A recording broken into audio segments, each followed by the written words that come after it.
Mi doc Daniel, yo creo que ya esperamos un tiempo prudente, así que podemos arrancar. Muchas gracias a su merced, gracias a los compañeros por la puntualidad y la asistencia.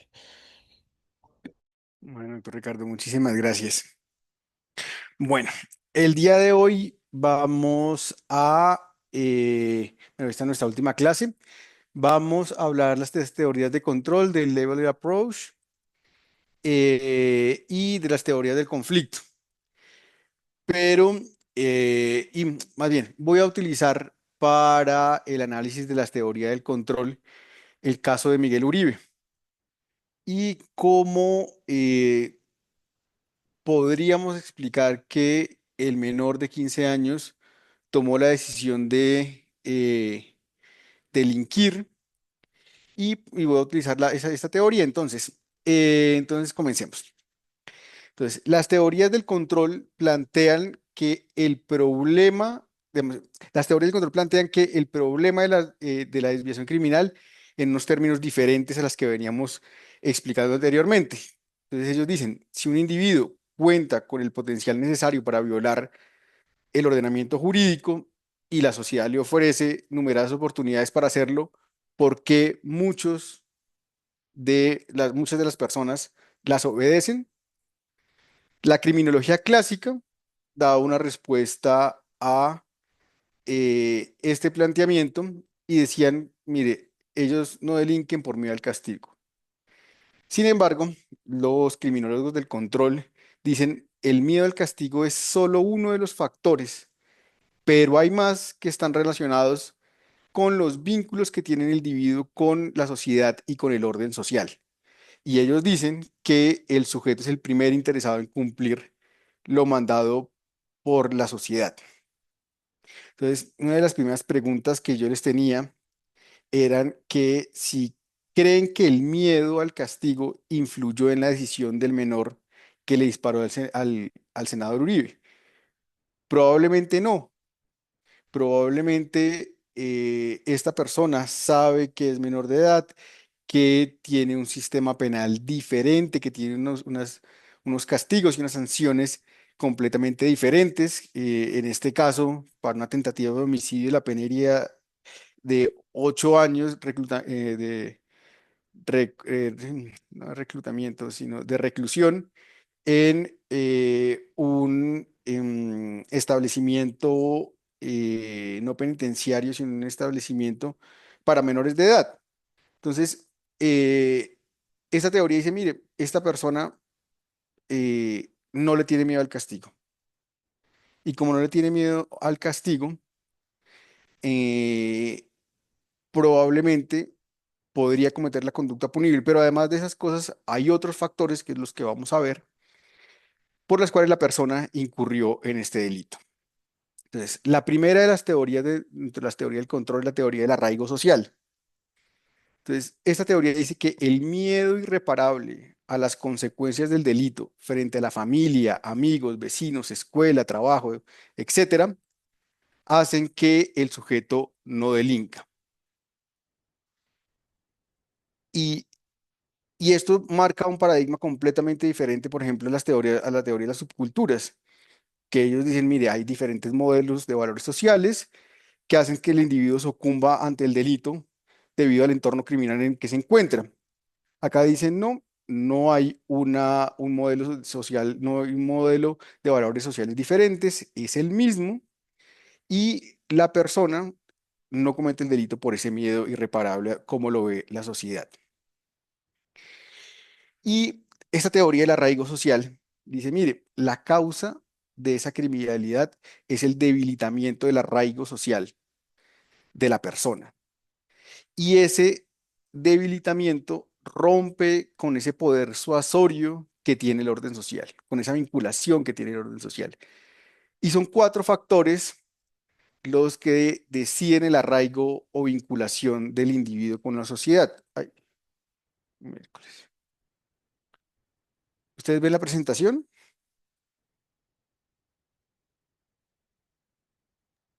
Sí, señor. Sí, Ah, señor, bueno. doctor. Entonces, la primera de los factores que dicen los teóricos del arraigo social dice que entre más apego y consideración a las personas tenga un individuo, menos posibilidades tiene de delinquir. Entonces, por el contrario, sin un sentimiento de afecto por las personas, el individuo pierde la capacidad de relacionarse coherentemente con el mundo y desarrollar esa conciencia social. Y ellos dicen que el apego a los padres es el primer vínculo y el más importante. Entonces, ¿qué tenemos en las noticias que nos hablan de este menor infractor? Entonces, primero nos dicen que el padre del joven estaría en Ucrania.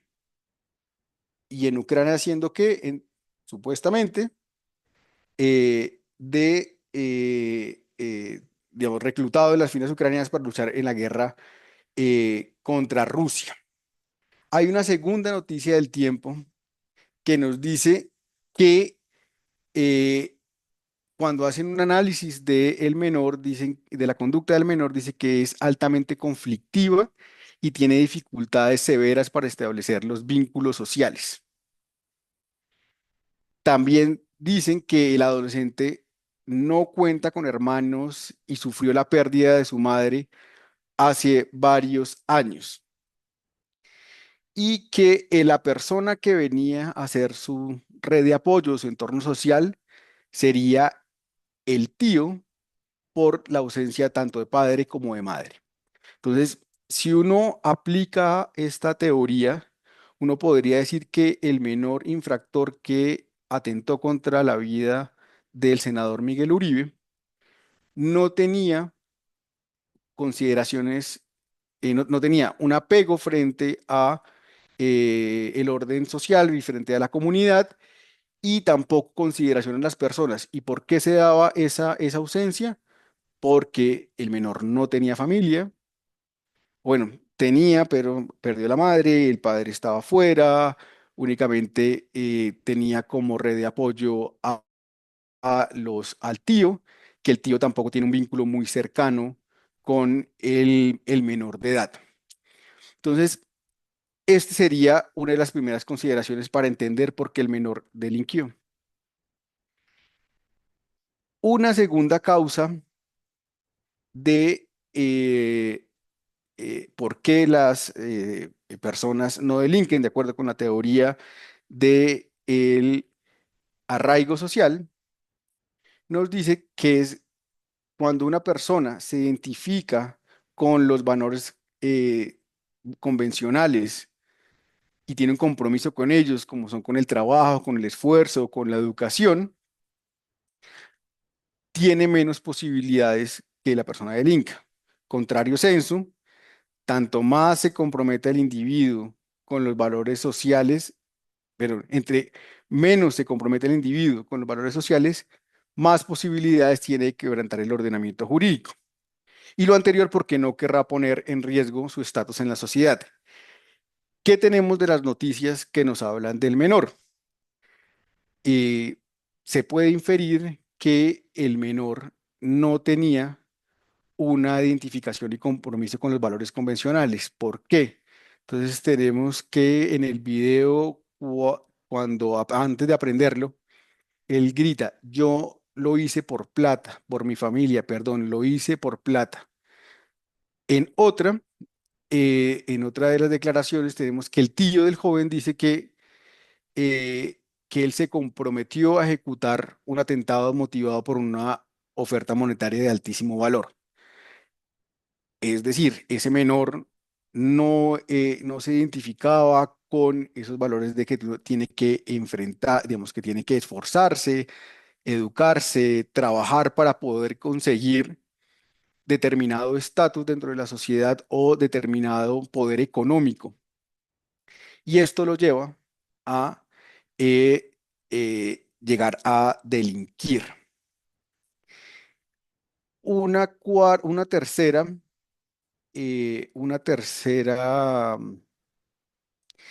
em, de factores para que una persona no delinca, de acuerdo con el arraigo social, dice que es la participación de las actividades sociales. Entonces, una intensa participación del individuo en actividades sociales lo aísla de la comisión de los delitos.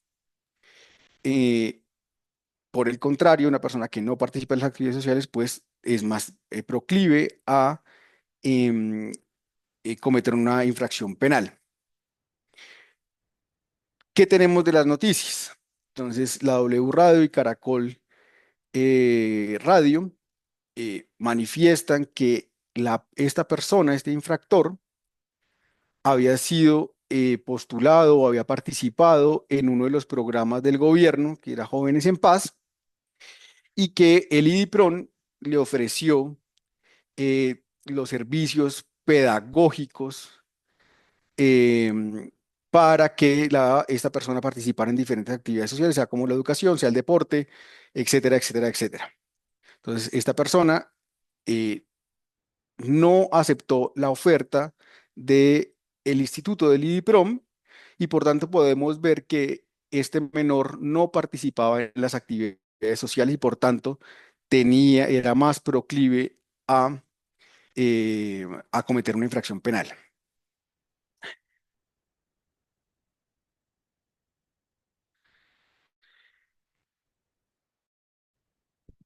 Eh, y el cuarto y el último factor que indican los teóricos del arraigo social es lo que se llaman ellos las creencias, y es que la probabilidad de delinquir será más alta en aquellos que no tienen creencias fuertes.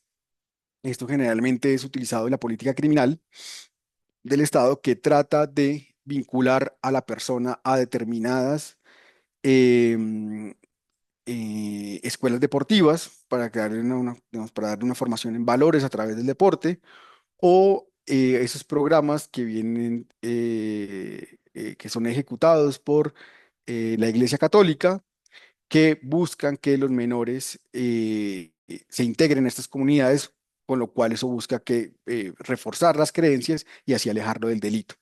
De esto no se ha hablado nada en las noticias. Entonces, de lo que nosotros podemos observar, el menor objeto denme un segundo, por favor. Denme un segundo, un momento.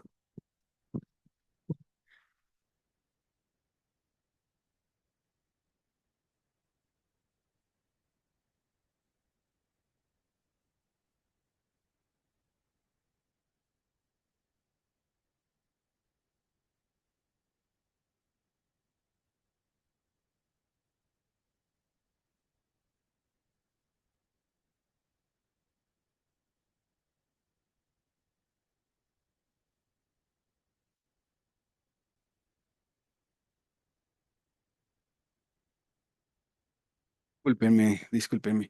Entonces, retomando, entonces, del análisis que se puede hacer, el menor infractor cumplía tres de los cuatro requisitos, y uno es porque no tenemos información suficiente, que lo llevó a cometer el delito o atentar contra la vida del senador Miguel Uribe. Mm, Otra de las teorías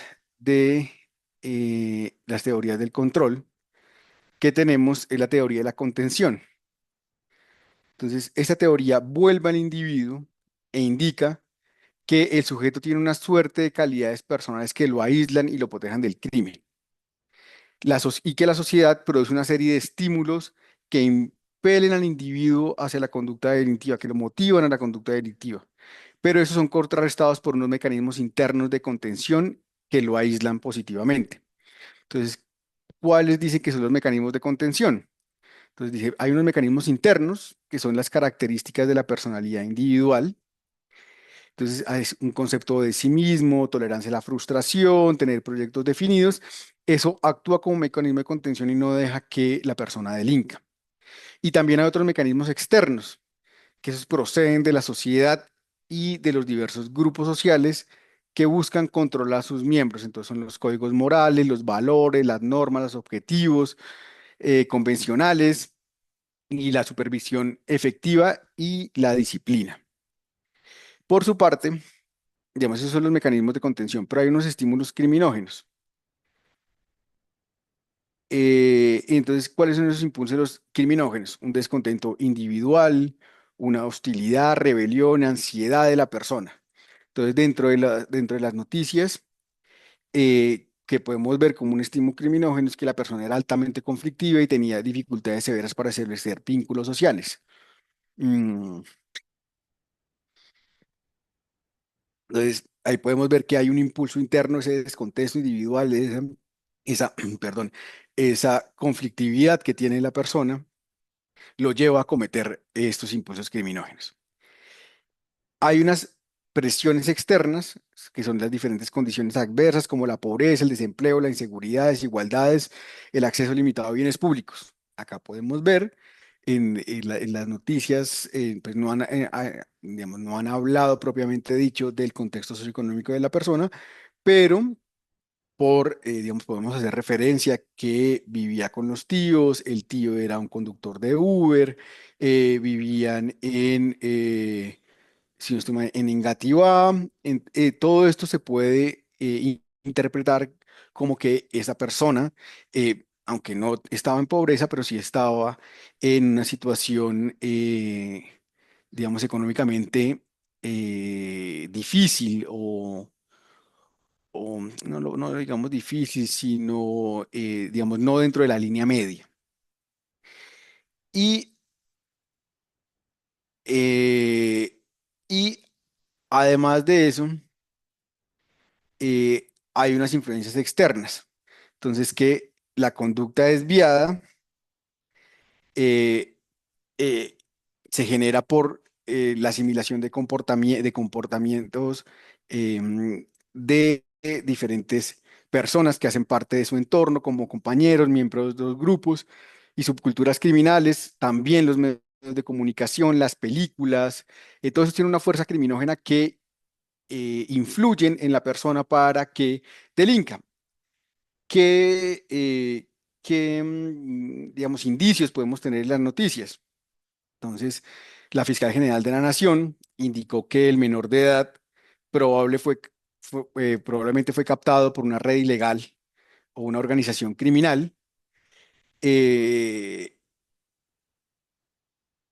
en otra de las noticias se dice que la orden de atentar contra el senador Uribe la dio el hombre de la olla.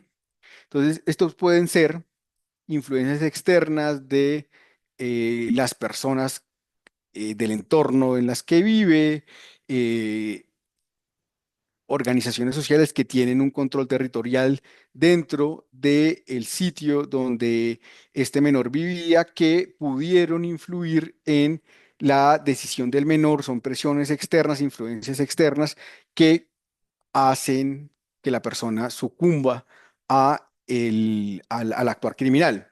Esto también lo veíamos un poco dentro de las subculturas criminales, donde el entorno, y también en la escuela de Chicago, donde el entorno marca las pautas de conducta de lo que tiene que hacer, o lo que es impulsado a hacer el menor. Eh, Pregunta, eh, ¿tienen alguna duda de las teorías del control y cómo se hizo el análisis conforme los recortes de prensa? ¿Quieren complementar con algo? ¿Tienen alguna duda? ¿Cómo interpretan ustedes el comportamiento del menor? Es que uno podría pensar que hay unas bases de marginabilidad antes del control, ¿sí? Uno podría decir el control sometió al menor a hacer una conducta delictiva, pero había unas bases de marginabilidad que lo hacían una persona vulnerable. Completamente de acuerdo. Digamos, y este, por ejemplo, ese entorno que hemos visto que lo hace vulnerable, los hemos visto en los diferentes enfoques sociales de la criminología. Entonces, por ejemplo, antes de Sutherland, en la teoría de el aprendizaje diferencial, generalmente el objeto del control penal y sí, del control penal, los delincuentes eran la clase baja de la sociedad. ¿Y por qué? Porque estaba inmersa en todas estas condiciones de marginalidad que lo llevan a tomar una decisión. También podemos hablar de la anomia de Merton.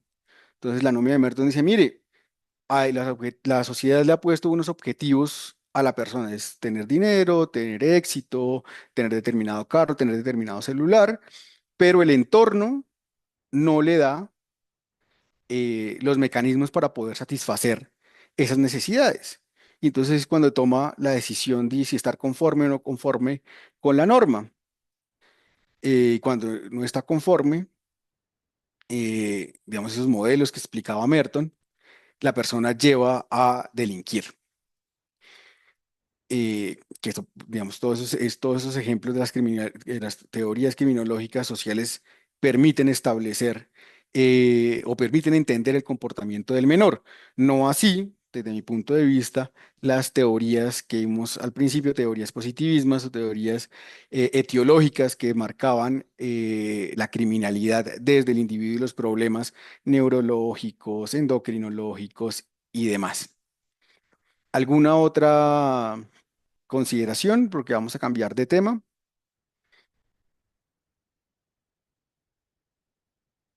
Bueno, vamos a pasar a las teorías del proceso social, que es el modelo interaccionista, perdón, o paradigma del control. Acá se va a cambiar completamente la visión. Acá ya no nos vamos a centrar por los factores personales, biológicos, em, sociales de una persona, sino vamos a centrarnos en los procesos de criminalización. Acá hay una ruptura epistemológica de la criminología. Entonces, estas teorías del proceso social se erigen como una explicación a los procesos de criminalización que existen en la sociedad. Entonces ellos dicen, mire, no puede entenderse el crimen prescindiendo de la reacción social, del proceso de definición de ciertas conductas y la selección de determinadas personas que la sociedad etiqueta como criminales.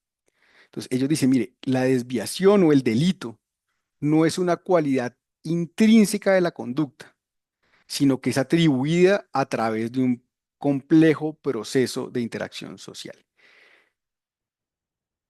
¿Qué quiere decir esto? Según el labeling approach, el delito o el ser criminal no son atributos ontológicos de la persona o de su comportamiento, sino que tienen una naturaleza social y definitorial. En pocas palabras, el delito y el ser criminal se define por la sociedad. No es porque la conducta per se sea mala, sino porque la sociedad define que esa es mala. Y ellos dicen que ese delito y ese ser criminal, que lo define la sociedad, se enmarca en una lucha de valores o principios preexistentes en la sociedad, con unos presupuestos, con unas posiciones normativas que están en constante lucha en la sociedad y que las personas o los grupos sociales que ganan esas luchas que hay dentro de la sociedad son los que definen qué es delito, qué conducta es nociva y quién es o puede ser criminal. Entonces, acá no interesan las causas de la desviación, sino los procesos de criminalización. ¿Por qué una persona deviene delincuente cuando otras personas le etiquetan como tal? Es decir, como criminal. Entonces, ellos dicen el control social, y por eso todo esto va enmarcado dentro de la misma clase, crea la criminalidad. Por ello, el interés de la investigación se desplaza del desviado y su medio a aquellas personas o grupos que lo definen como desviado y acá se analizan los mecanismos y el funcionamiento del control social o el génesis de la norma y lo más que los déficits de socialización del individuo. Además de esto, el interaccionismo simbólico pone un especial énfasis en el significado que tiene el delito para el autor, los efectos del etiquetamiento del mismo como desviado y su posterior asunción del estatus de criminal. ¿Qué pasa cuando esa persona, después de que es etiquetada como un delincuente? Entonces, ¿cuáles son los principales postulados del labeling approach o la teoría del etiquetamiento?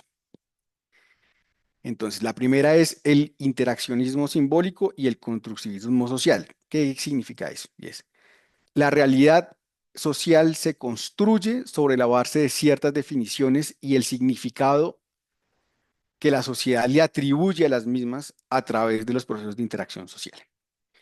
¿Cómo explico esto? Y es, eh, el mejor ejemplo de esto es la belleza. ¿Qué es la belleza? ¿Cómo se puede catalogar algo de bello, de hermoso? Entonces, s- no hay una definición ontológica de lo bello, sino que es una construcción social que le imprime a determinada obra, escultura, arquitectura, una definición de bello. Y acá podemos ver, por ejemplo, en el tema de la arquitectura, cómo la belleza va mutando. Tenemos los edificios, por ejemplo, barrocos, eh, que desde mi punto de vista y de la historia del arte, se consideran extremadamente bellos. Estos edificios barrocos se caracterizan por estar extremadamente sobrecargados, por tener estatuas, esculturas, gárgolas dentro de sus fachadas. Y ese era, digamos, eso era lo que en el momento se imponía y es lo que se consideraba bello en ese momento. Pero ¿qué ha pasado con el transcurso del tiempo? Ahora lo bello no es ese estilo rococó, ese estilo barroco muy cargado, sino que se está imponiendo, o bueno, ya se impuso, el minimalismo.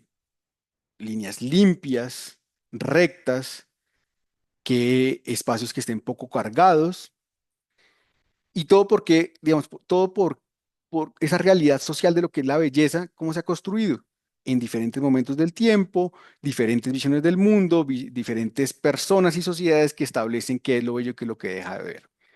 Ellos dicen, mire, este principio que se aplica a la belleza es aplicable a toda la realidad social.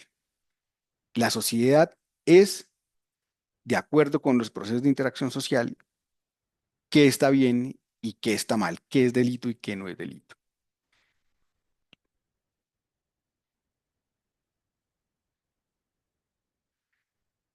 El comportamiento del individuo, por tanto, es inseparable de la interacción social y su interpretación no puede prescindir de esa mediación simbólica. Otro de los postulados es la naturaleza definitorial del delito. Entonces, ¿qué dicen los del interaccionismo simbólico o los del labeling approach? El delito carece de sustrato material y ontológico. Una conducta delictiva no es delictiva per se, ni su autor criminal por merecimientos objetivos, pues el carácter delictivo de una conducta y de su actor depende de los procesos sociales de definición que le atribuyen a la misma, tanto como el carácter y de selección. La sociedad es la que etiqueta al autor como delincuente. Y entonces dice, mire, la criminalidad no existe, es una cosa que no existe naturalmente en el ambiente, sino que es creada por el control social. ¿Y qué es lo que hace las instancias o agencias de control, del control formal, como la policía, la fiscalía, la judicatura, etcétera?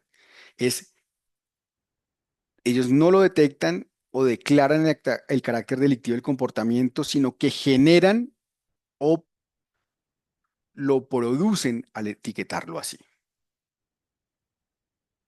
¿Alguna duda de esto?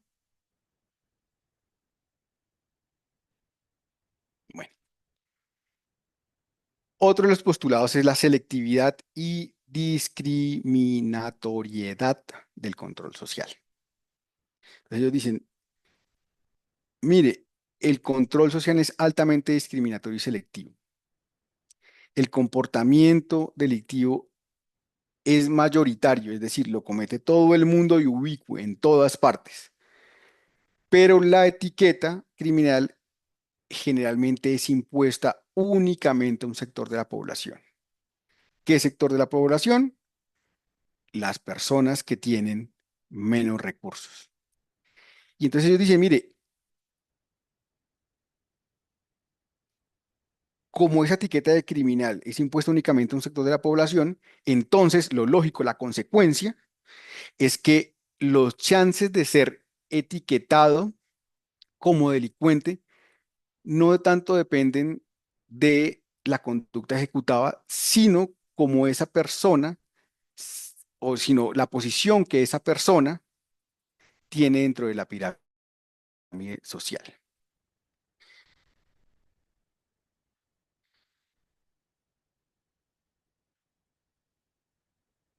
Entonces, ellos dicen, mire, se ha demostrado que no es que los individuos pertenecientes a ciertos estratos socioeconómicos delincan más, sino que están más expuestos que las clases medias o altas al riesgo de ser definidos y seleccionados como delincuentes a instancias del control social. Ellos dicen, este bien negativo, es decir, el estatus de delincuente, se distribuye de acuerdo al estatus social.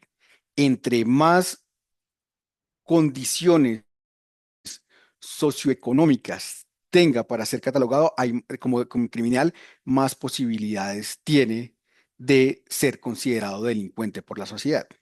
Entonces yo me acuerdo uno de los videos que les mostré, déjenme a ver si lo tengo dentro de las presentaciones, que demuestra muy bien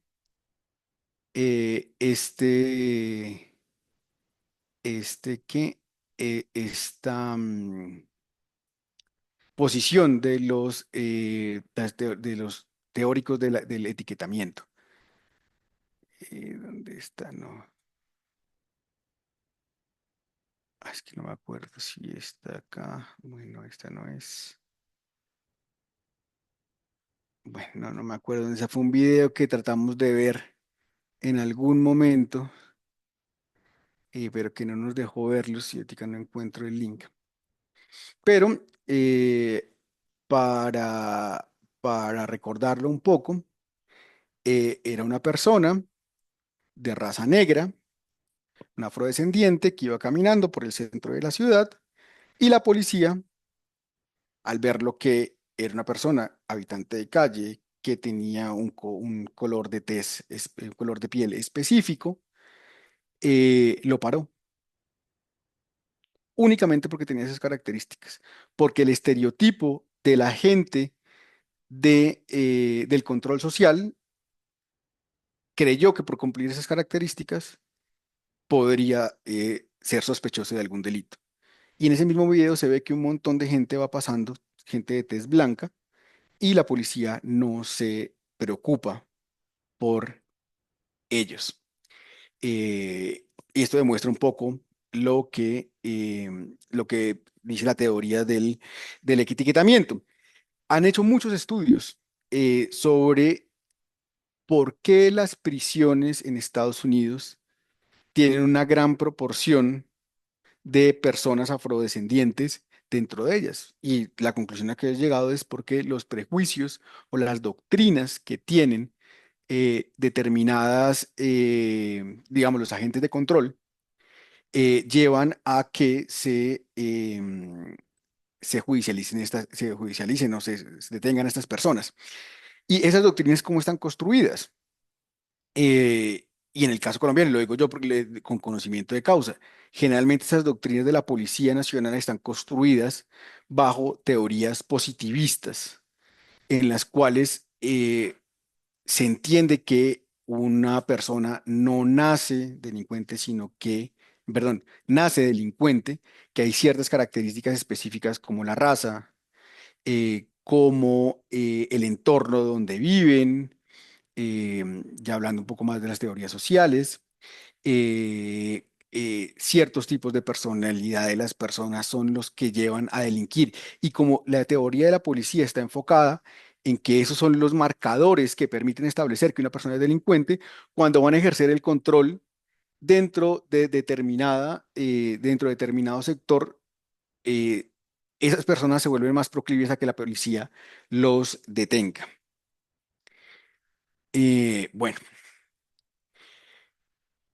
otro de los postulados de la teoría del etiquetamiento habla de el efecto criminógeno de la pena. Ellos dicen, mire, la pena es irracional y criminógena. Entonces, ellos dicen, lejos de hacer justicia, prevenir la criminalidad y reinsertar al desviado de la sociedad, la pena exacerba la desviación, consolida al desviado en su estatus criminal y genera estereotipos e ideologías. Entonces dicen, la pena determina una escalada de ceremonias de degradación de la persona, estigmatizándola y sentenciando su carrera criminal. Entonces, volviendo al caso del senador Miguel Uribe, y es, eh, ¿qué creen ustedes que va a pasar con este menor después de que cumpla su pena y vuelva a la sociedad? Generalmente esa persona no va a ser contratada, digamos, las posibilidades laborales se van a reducir enormemente. eh, no va a poder, como no va a tener posiciones, no va a tener esa oferta laboral, no va a poder tener dinero, no va a poder hacer uso de sus redes de apoyo, de sus amigos, de sus conocidos, que están dentro de la legalidad, porque lo van a tachar como esa oveja negra, como ese delincuente, le van a generar un rechazo a la persona. Y entonces sin red de apoyo, sin recursos económicos, sin ofertas laborales, la persona va a terminar en un círculo vicioso que va a perpetrar su cadena, perdón, perpetuar su cadena criminal, y es decir, la pena lo lleva otra vez a ser delincuente.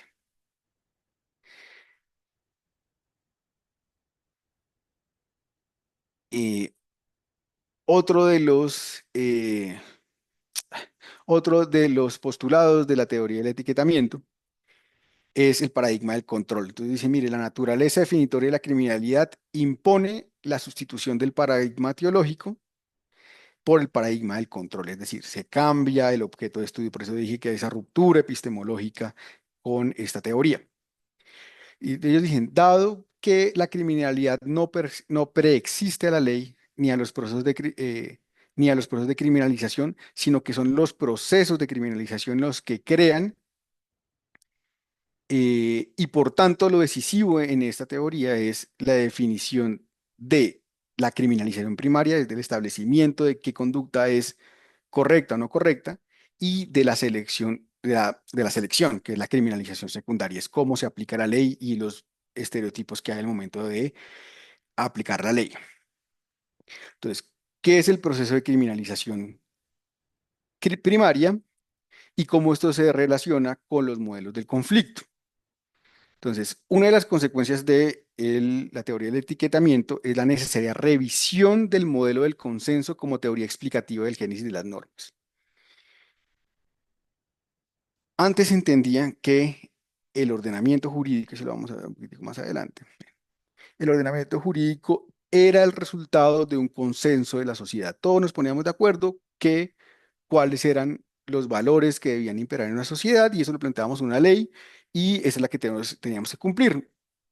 El Labeling Approach dice, no señores, el modelo del consenso no es un modelo adecuado para explicar eh, el funcionamiento de la sociedad, sino lo que tenemos que utilizar es el modelo del conflicto. Entonces ellos dicen, mire, el proceso de creación y modificación o derogación de las leyes, nada tiene que ver, o sea, no tiene nada que ver, no es natural ni altruista. Y ellos dicen que sería ingenuo pensar que las normas jurídicas protegen el consenso y que se orientan únicamente a la tutela de los intereses generales. Ellos dicen que en una sociedad plural, las variables del proceso de definición deben localizarse en las relaciones de poder existentes entre los diversos grupos. Ellos dicen, mire, el derecho es consecuencia de una lucha de poderes que hay dentro de la sociedad y el grupo social que tiene más poder es el que instala dentro de la sociedad qué debe ser bueno y qué es malo. Entonces, una sociedad caracterizada por obvias estructuras de dominio de poder no se admite ninguna definición general de criminalidad aceptada por todos, sino que impone la imagen de criminalidad necesaria para el mantenimiento de las estructuras de poder. La ley define una conducta como delictiva porque interesa tal definición a ciertos grupos de poder, sin que importen las consideraciones ajenas a ellos.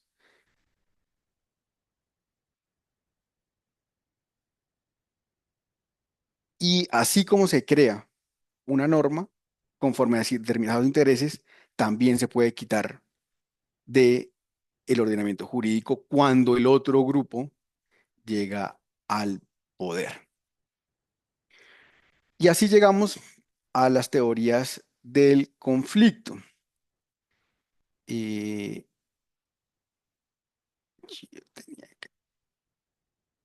entonces, vamos a tratar de hacer un ejercicio, no sé si bueno, eh, para tratar de visualizar esta lucha de poder, esas teorías del conflicto, cómo explican ellos eh,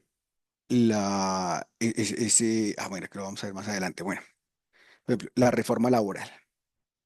Este es el típico ejemplo de eh, cómo el conflicto y las diferentes, digamos, cómo el conflicto en la sociedad y las diferentes estructuras de poder, cuando una gana y cuando otra pierde, y viceversa, establecen qué es lo que debe ser en el derecho. Entonces, un grupo, entonces vamos a hablar de la reforma laboral, teníamos Ley 50 por el gobierno de Álvaro Uribe, pero, si no, el ponente fue Álvaro Uribe. Pues después viene la ley 979, si no estoy mal, de 2002, bueno, no me acuerdo. Pero ¿qué es lo que dice esta segunda ley? Dice, miren, los dominicales no se van a pagar al 100%, las nocturnas, las horas extras tampoco se van a pagar el 100%, las horas extras tampoco se van a pagar al 100%. ¿Y cuál es la justificación que dan en ese momento? Y entonces dicen, mire, es que al ser tan caras esos extras, llamémoslos, dentro de la legislación laboral, eh, eso lleva a que nosotros no podamos generar más empleo porque es que nos cuestan mucho los empleados. Entonces nosotros necesitamos que nosotros, grupo de poder, nosotros los empresarios, dentro de un sistema capitalista, dicen, nosotros necesitamos una reducción o sea, que se afecte los intereses de los trabajadores, reduciendo su compensación por esos extras que venimos definiendo.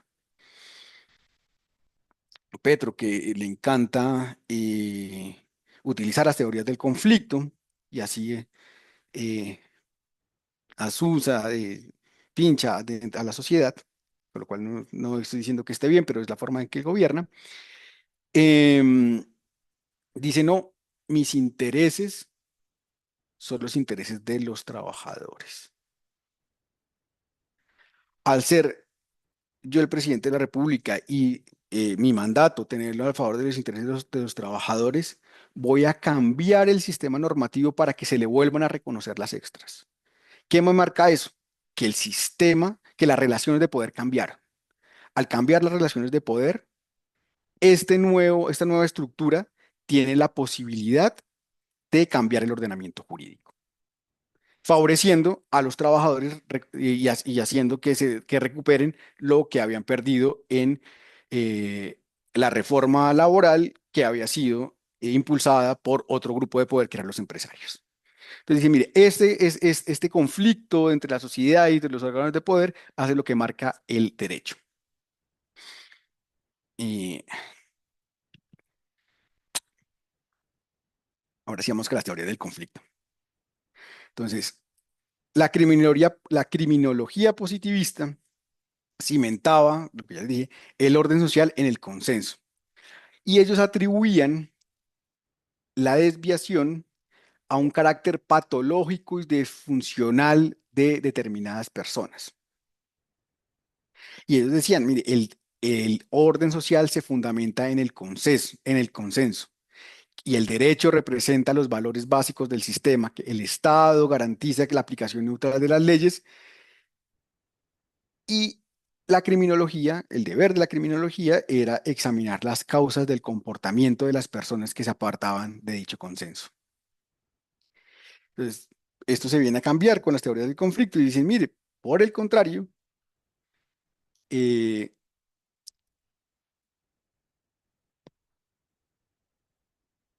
no es la integración normativa la que garantiza el mantenimiento del sistema, sino lo que garantiza ese mantenimiento del sistema es el conflicto. Y ellos consideran que el crimen es una función de los conflictos existentes en toda la sociedad, sin que ello deban reputarse, o sea, sin que el crimen deba reputarse necesariamente como nocivo o disfuncional. ¿Cuáles son los postulados de la teoría del conflicto? Entonces, el orden social en una sociedad plural no descansa en el supuesto consenso, sino en el disenso. Ellos dicen, el conflicto es inherente a la sociedad, porque la sociedad moderna es antagónica y conflictiva. Un segundo postulado, el conflicto es funcional, por cuando éste contribuye a un cambio social positivo. Entonces, lo que hace el conflicto es mostrar esa dinámica entre la sociedad, cómo, digamos, ese círculo entre un grupo de poder y otro y cómo va eso haciendo que la sociedad evolucione. Ellos dicen que si fuera el modelo del consenso, la sociedad sería estática y eso es un contrasentido. Un tercer postulado dicen que el derecho representa los valores e intereses de las clases dominantes, no los intereses de la sociedad en general. Un cuarto postulado es que la justicia penal integra el mecanismo de control social formal, es decir, el penal, la policía y el sistema penal, y gestiona la aplicación de las leyes de acuerdo con los intereses de la clase dominante. Y finalmente, el último postulado es que el comportamiento desviado es una reacción desigual e injusta, teniendo en cuenta el reparto de poder y la riqueza en la sociedad. Así, el crimen es un producto de los conflictos históricos. Ellos dicen que la desigual distribución de poder y la riqueza en la sociedad, y por otra parte, el funcionamiento de la justicia penal, hacen que funcione el mecanismo de control social.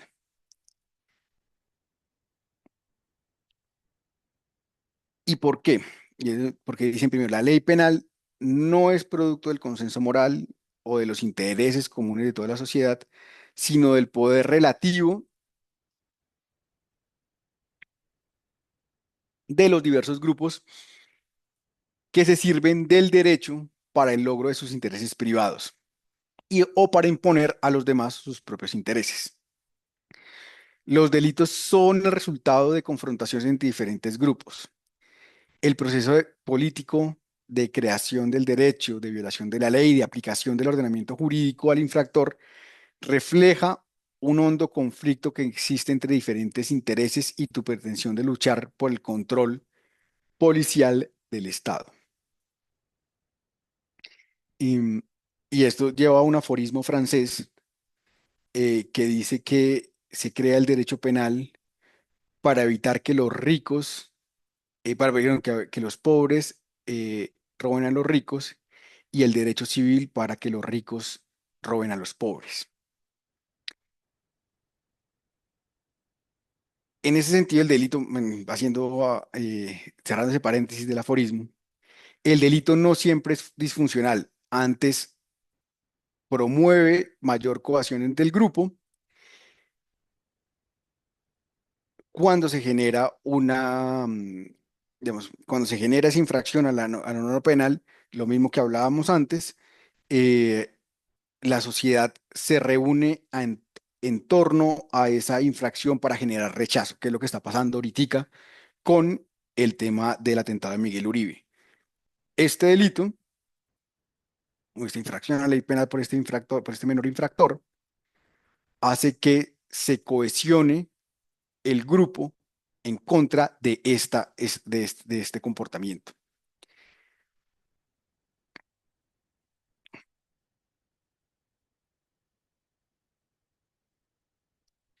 Y, eh, y, y entonces esta teoría del conflicto dice, mire, el conflicto canaliza la agresividad y las frustraciones reprimidas.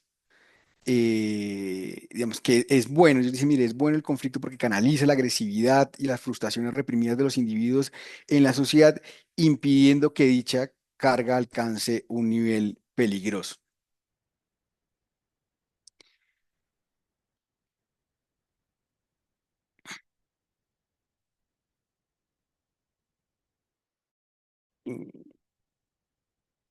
Una segunda parte dentro de todas estas teorías es la criminalización secundaria. Ya vimos la criminalización primaria, que es esta lucha de intereses en la sociedad que hace que se establezca una conducta como delito,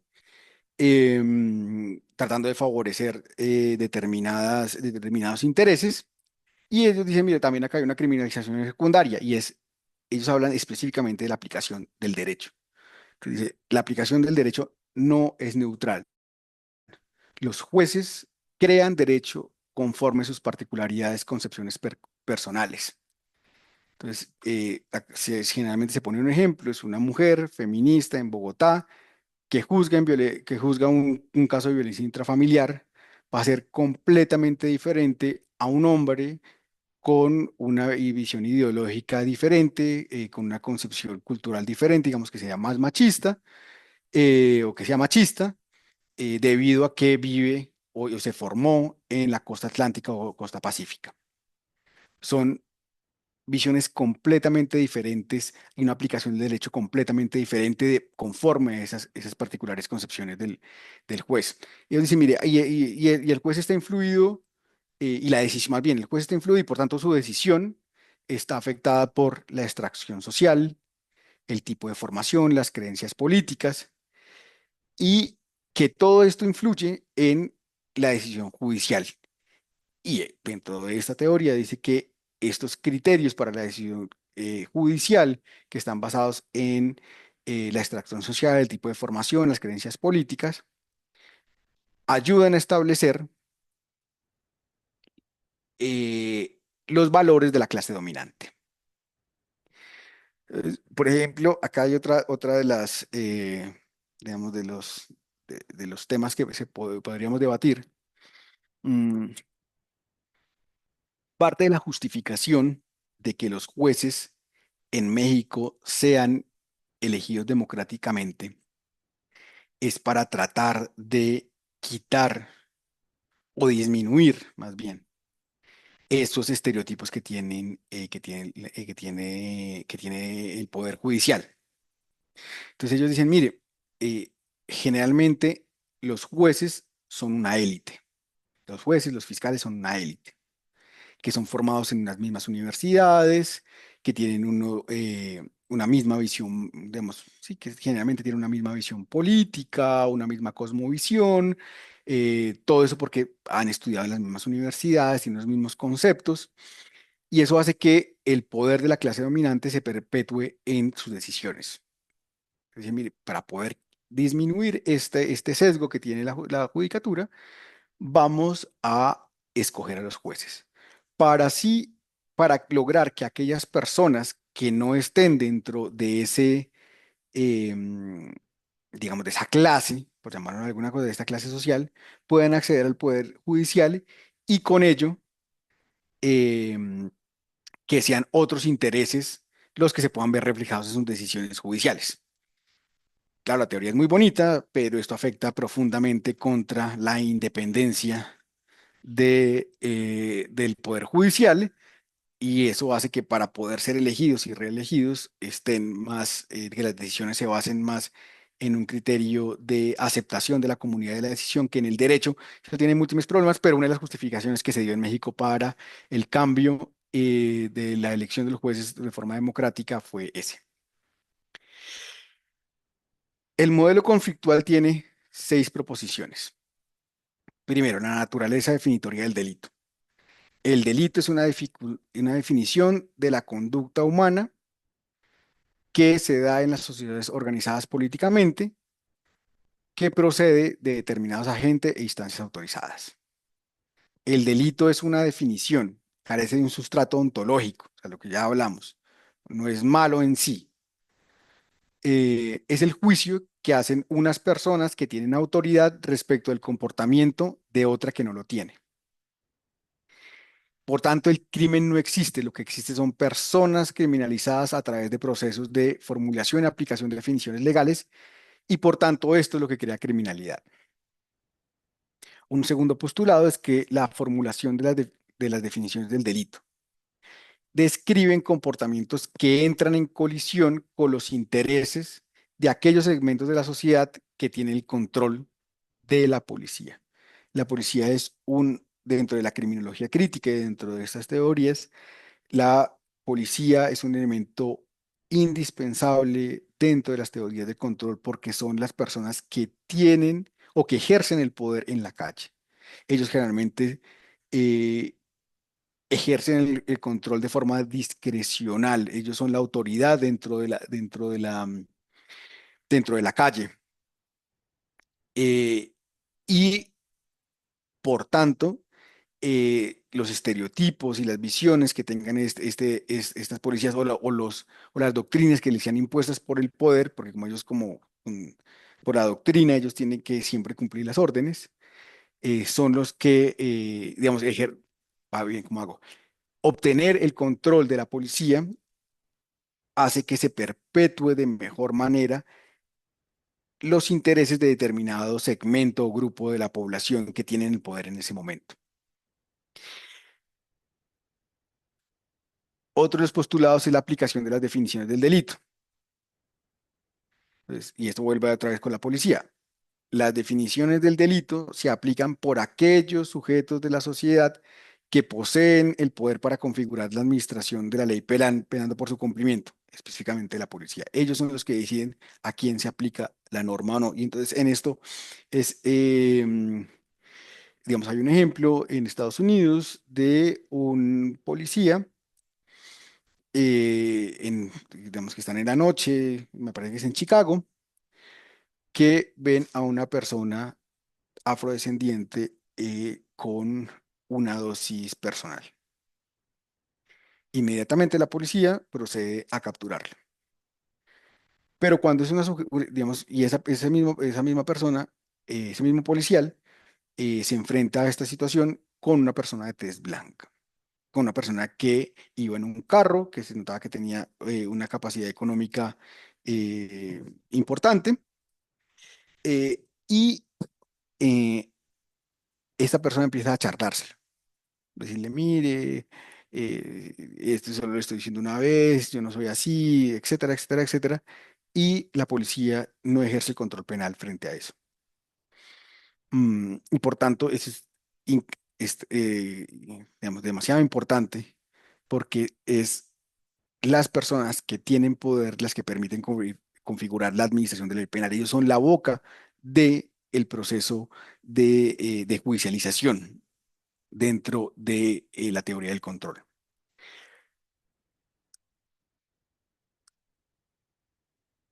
Entonces, otro de los postulados es que hay diferentes sistemas de valores en la sociedad. Y para que estos modelos se etiqueten como delictivos por la ley, depende de la mayor o menor proximidad con el grupo poblacional que ejerce el poder y que por tanto formularon las definiciones legales. Eh, Otro postulado es que la realidad social del crimen, la idea que la sociedad tiene del delito y la criminalidad es controlada por el poder y la justicia penal. Cuando determinados modelos de comportamiento entran en conflicto con los intereses del poder, sus agentes se encargan de definirlos como criminales. Y entonces, uno digamos, de los ejemplos es el cuarto poder, lo que llaman los más media, los medios de comunicación. Ellos se encargan de brindarnos a nosotros lo que es el crimen. ¿Y cómo lo hacen? A través de la publicación de determinadas noticias, la forma en que las muestran, la crueldad con las que las muestran. eh, y el ejemplo más claro de esto es el hurto. He tenido la posibilidad de trabajar con la Secretaría de Seguridad acá en la ciudad de Bogotá y ellos tienen ciertas estadísticas de los delitos de acuerdo con las denuncias. Eh, entonces, estábamos en ese momento en la reunión y nos decían, mire, por poner un ejemplo, ahorita no me acuerdo, Chapinero, o me parece que era La Candelaria, es el sector que tiene menos noticias criminales por hurto de celulares. Y entonces se hace una encuesta de percepción de seguridad. Dentro de esa encuesta se mostraba que se consideraba La Candelaria como el sitio más inseguro para portar un celular, porque lo más probable, de acuerdo con la percepción de las personas, era que iba a ser robado. ¿Cuál fue la explicación que se pudo dar en ese momento? Y es que hace como 15 días, varios noticieros se habían centrado específicamente en mostrar cómo eh, un número pequeño de personas habían sido víctimas de hurto de celular en la Candelaria. Entonces, ¿cuál es la realidad social del crimen? Lo que nos mostraban. Y bajo esta teoría dice que los medios de comunicación hacen parte de un determinado grupo social que ostenta el poder y que quiere mostrar una realidad específica del crimen para justificar que el control social se haga muchísimo más fuerte. Entonces, estos grupos están buscando más seguridad porque esto puede fomentar, no sé, el comercio.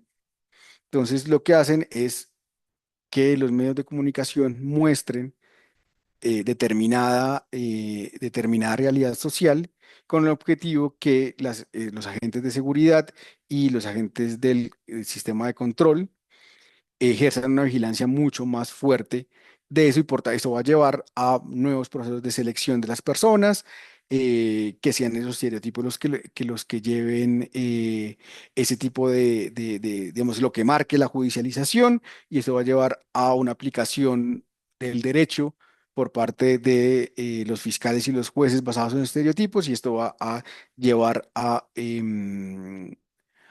una judicialización de un determinado grupo de la población.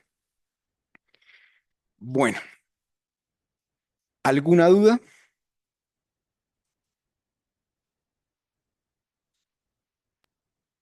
Doctor, ¿cómo está? Buenas noches. Buenas noches.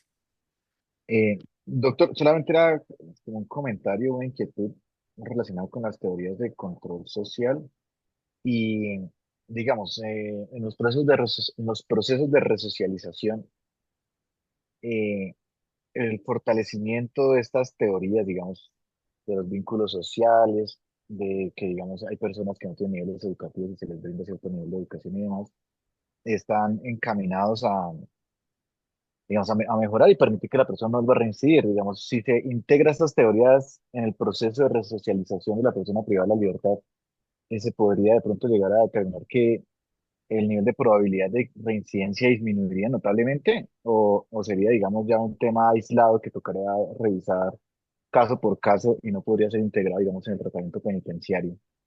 Yo le voy a poner el ejemplo de España. En el sistema penitenciario español generalmente hay un trabajador social, un psicólogo, hay una duplicación, trabajador social, psicólogo y un abogado.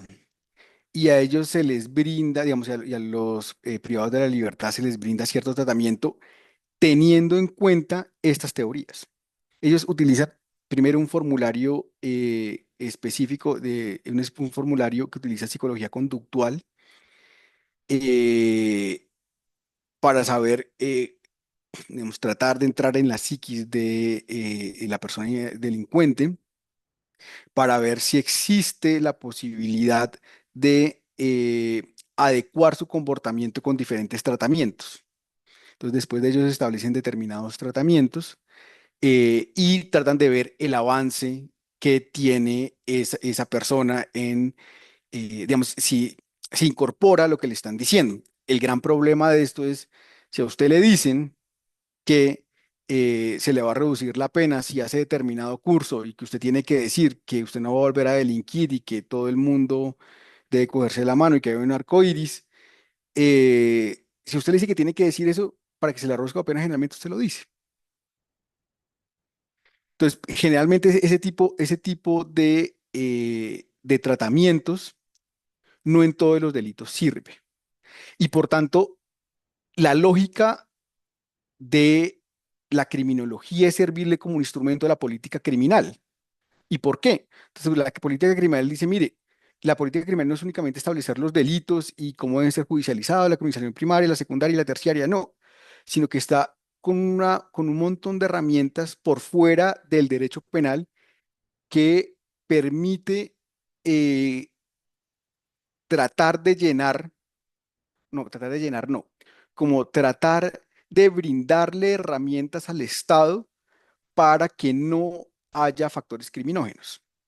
Entonces, volviendo al tema, digamos que los tratamientos penitenciarios desde mi punto de vista realmente no son muy efectivos. Por ejemplo, en Barcelona hay una cosa que se llama el Riscambi, que es una encuesta en el cual se le pregunta al penado le hacen determinadas preguntas y de acuerdo con eso le dan la libertad condicional o no le dan la libertad condicional. Y eso tiene muchos enemigos, también muchos adeptos, pero muchos enemigos. Entonces yo le voy a poner un ejemplo de las preguntas que a mí me parecieron absurdas. Y es, si usted fuma, tiene más posibilidades de reincidir en el delito. Entonces, y le hacen varios tipos de esas preguntas. Entonces, como usted fuma, tiene posibilidades de reincidir, no le dan la libertad condicional. O no le dan los permisos de 3 horas, eso tiene todas unas reglas allá en España. Yo no soy muy adepto a este tipo de procesos, digamos, penitenciarios, y creo que no aplican en todos los delitos, sino unos en específico. Entonces, por ejemplo, una persona que mató a otra en un accidente de tránsito. Entonces, concientizarlo, llevarlo a manejo del alcohol, alcohólicos anónimos, por ahí los riesgos, yo creo que en esos pueden cambiar. Pero una persona que cometió un feminicidio, creo que es difícil que la persona cambie. Entonces, ¿qué quiero decirle yo acá? Entonces, mire, esos tratamientos penitenciarios no sirven mucho, pero la criminología sí sirve mucho para la política criminal.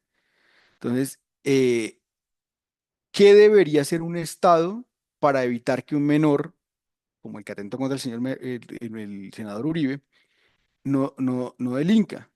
Pues mire, tiene que empezar a tratar de reconstruir los lazos y crear redes de apoyos para el menor. Entonces, como vimos, la mamá se murió, el papá está en Ucrania matando gente, por lo cual él debe pensar que matar gente está bien. Tiene que atacar digamos, esos que, digamos, es como esos vacíos.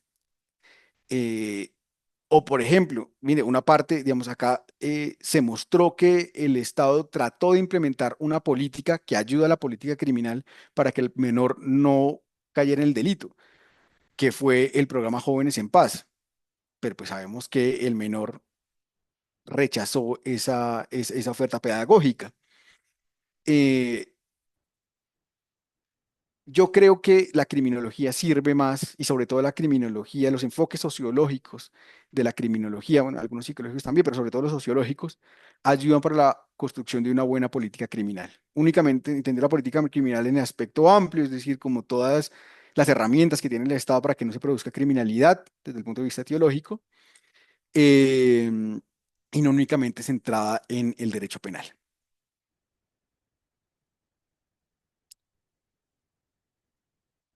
¿Alguna otra duda? Gracias, doctor. No, con mucho gusto.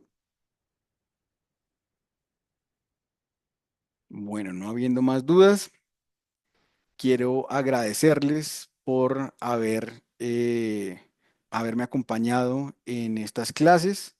Le agradezco enormemente a la Universidad Santo Tomás y a las coordinadores, incluido al doctor Ricardo, por supuesto, de la maestría en criminología, por haberme dado este espacio.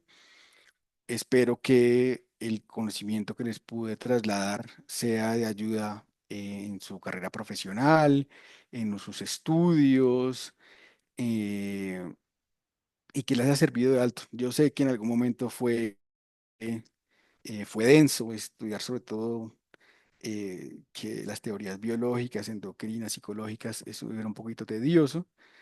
Pero estas sociales han sido un poco las teorías de Freud, y esas teorías sociales han sido un poco más amables con ustedes. Les agradezco por estar siempre acompañándome y pues no me queda más que despedirme. Muchísimas gracias a todos. Yo, Daniel, Muchas mucho gracias, profesor. tiempo Muchas para gracias, profesor. dedicación. Muy amable. No, con muchísimo gusto. Entonces Feliz los noche para dejaré todos. descansar. Hasta luego.